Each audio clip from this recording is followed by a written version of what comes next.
Hey everyone, welcome to my channel, Houseplanty Goodness. I'm Memo, and this is a place where I essentially geek out about my big passion, which is houseplants, or tropical houseplants more specifically. So for the people that have been following me for a while, welcome back. You might be seeing a new venue. Hopefully I would have posted another video before this one, giving a bit of a brief explanation as to why I'm in a new space.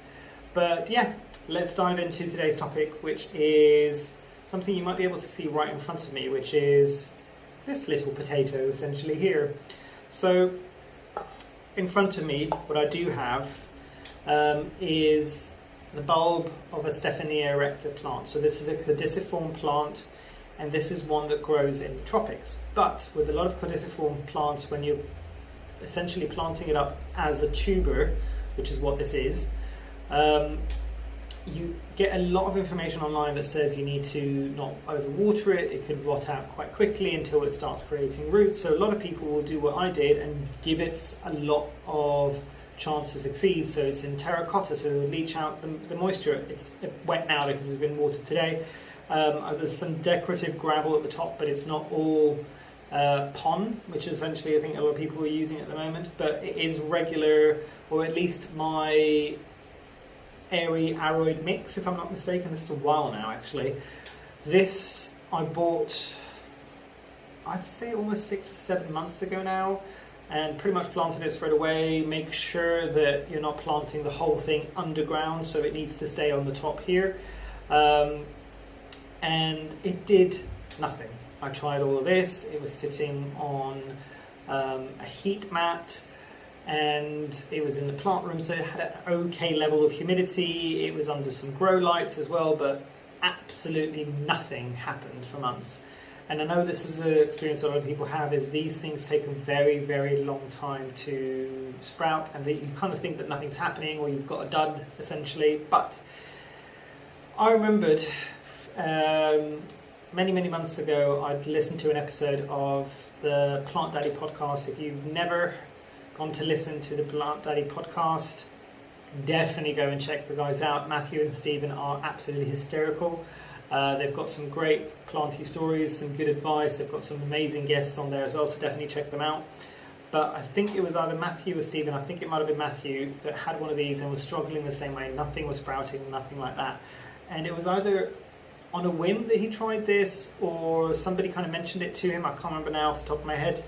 But it was basically to raise the humidity. So you can see very glamorous clear plastic cup over the top of that. And the moment that that happened is within 3 or 4 weeks, I had the thing sprouting up.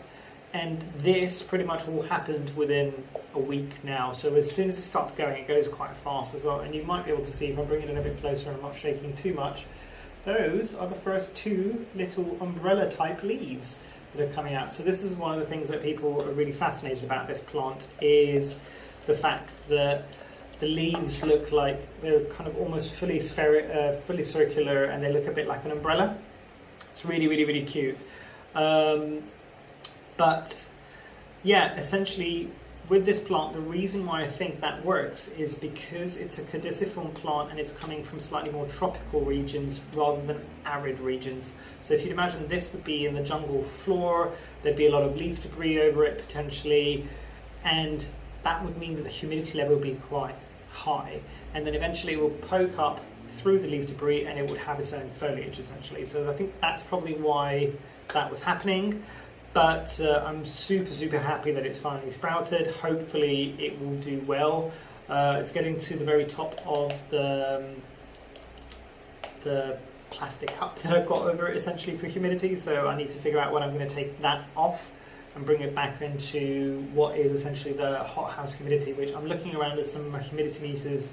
You're looking in here on average, I don't think it ever drops below 70%. So, and the temperature in here at the lowest during the night time, because it's still winter here, and that's why you might be able to see radiators in the background and things like that, and fans going as well to keep the air circulating quite well. Nighttime temperatures in here are about 15 degrees, and daytime temperatures between 22 and 25, so it's quite good. So yeah, that's a bit more about the Stephania Erecta and how I managed to get this potato to sprout, essentially. If you've got any questions, comments, drop them down below. Let's have that conversation. And yeah, hopefully you enjoyed. Hopefully I shall see you here soon.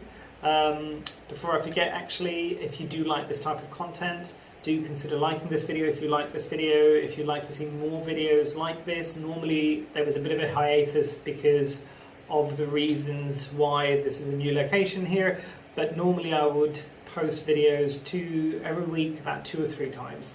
So if you want more content like this on a regular basis, consider subscribing down below as well. But yeah, I think that's everything for now. I hope you enjoy the rest of your day. I hope to see you back here again soon. And yeah, thanks. Bye.